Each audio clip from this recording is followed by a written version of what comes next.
welcome again to our September edition of Rose Bowl Aquatics News from the Deck. We obviously are starting off a new season, so I want to start off giving a heartfelt welcome back to everybody. It was very exciting just this past Monday to see everybody joining us again on the pool deck, excited, the smiles on their face, and looking forward to another terrific season ahead of us. Before we get too much into that, though, I wanted to recap the rest of our summer. As you know, from the end of our last episode, we had a number of meets coming up. We had Junior Nationals down in Irvine, California. Again, some terrific swims going on. Sasha Sabarski from Austria, swimming with us over this last year, ended up 5th in the 100 butterfly. During that process, though, also broke the Austrian national junior record. So that was exciting. Kirsten Vos made 2 national cuts, both in the 100 and 200 breaststroke, but also ended up 10th in that 100 breaststroke.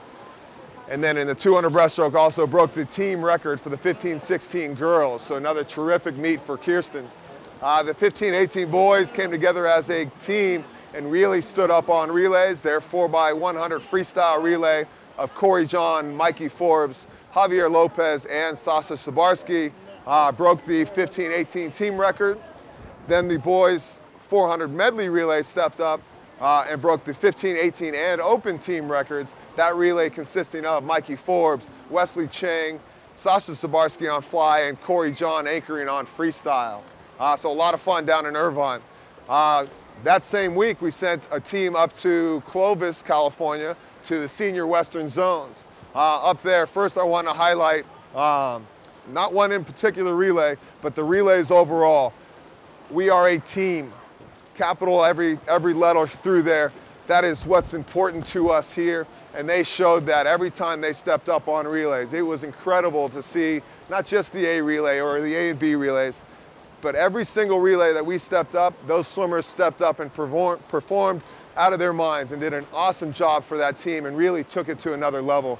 So I thank them, and it is a sense of pride that I take to watch them. Even though I was only watching the results come through, it was an amazing effort by all of those swimmers on relays. Individually wise, we had 2 swimmers really stand out. Tiare Coker on the girls' side was our high point scorer for the girls. She also was the overall high point scorer by 1 point. But in her top finish was 2nd place in the 100 freestyle, where she made her first ever winter junior national cut. On the boys' side, our top scorer was Trenton Julian. Had a huge meet in every event. His top event ended up being the 200 butterfly, where he dropped about 5 seconds to make the new winter junior cut for the first time ever. He ended up 8th in that event. The following week, we had all-star meets start to come in. We had nationals first down in Irvine, California. At nationals, we put our 15-16 girls back up. For those of you that don't remember, they broke the 200 freestyle and medley SCS records back in July. Well, this was their chance to go after those 400s, and that they did. The 400 freestyle relay of Heather McDougall, Tiare Coker, Catherine Wagner, and Kirsten Vos broke not only just the 15-16 SCS record, but also the 15-18 records, solidifying those both under the Rose Bowl name now.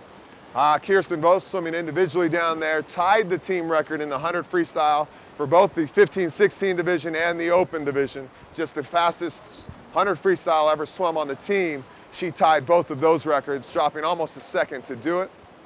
In a time trial during that meet, Catherine Wagner stepped up in the 50 freestyle and broke the 15-16 team record. Again, that record seems to battle back and forth, and that is breaking Heather McDougall's record set back in July by 1/100th of a second. All-star meets during that time was the North American Challenge Cup. That team went down to Veracruz, Mexico. Douglas Noguera started us off with a huge swim in his 200 breaststroke with a huge drop and making his first ever summer junior national cut. He also took 2nd place on this all-star competition in the 200 backstroke. Zeffie Coe stepped up with a huge race in her 100 butterfly to take the victory. And James Lee continued his streak of breaststroke and dropping almost every time he gets in the water. 100 breaststroke, he won and took the victory for Southern California Swimming, but also broke the team record in the process. In the 200 breaststroke, he dropped more time off of his time and broke the team record again in that event.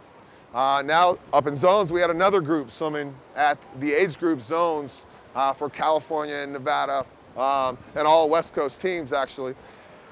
And he was on fire. And they took to the last day where he got in that 50 backstroke, and he broke the SCS record as an individual fastest 10 and under boy ever to swim that event in Southern California swimming. So that was exciting. Obviously won that event as well. He won the 100 backstroke, and then he got second in the 100 freestyle and third in the 200 freestyle. Sounds like a lot to ramble off, but there's so many highlights this summer. I didn't want to let anything slip through the cracks and not highlight those efforts through the summer. It was a tremendous, tremendous season all the way through. I congratulate everybody on an amazing, successful season, and I can't wait to see this season. So now we get into the new season. New season, new opportunities. While the groups and coaches stayed pretty much the same, I do want to take a second to welcome our new coach, Catherine Say. Catherine Say grew up swimming here. She was, I want to say, 12 years old when I started on the team here, so she grew up from that point all the way through her career here at Rose Bowl, and then all the way through her full career at UCSD, swimming there as well, learning our system and learning our process. So I'm very excited to have her on deck and be able to take that experience of growing up within this process and start to teach the kids that same way. Some of the changes we did make this season that I'm excited about, but I also know changes change, and it's hard to reset those schedules. We've added mornings for a couple different groups. They will come in the morning, but then skip afternoons that day. That allows us to open up some pool space in the afternoons so that, again, we can handle everybody and get the best workouts possible as we go. What we've also done is now moved a couple different groups, 3 different groups, 2 coaches, into a Sunday practice, and they will take a weekday off.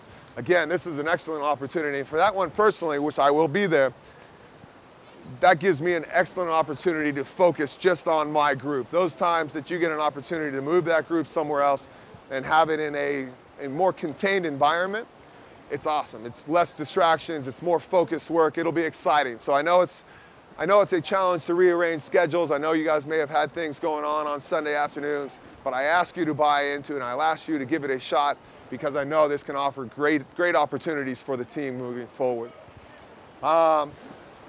The rest of the new season stuff, we have registration. It'll start today. So hopefully you guys are going on to Team Unified today, September 1st, and making sure that you are getting yourself registered. We have to do it at the beginning of every season.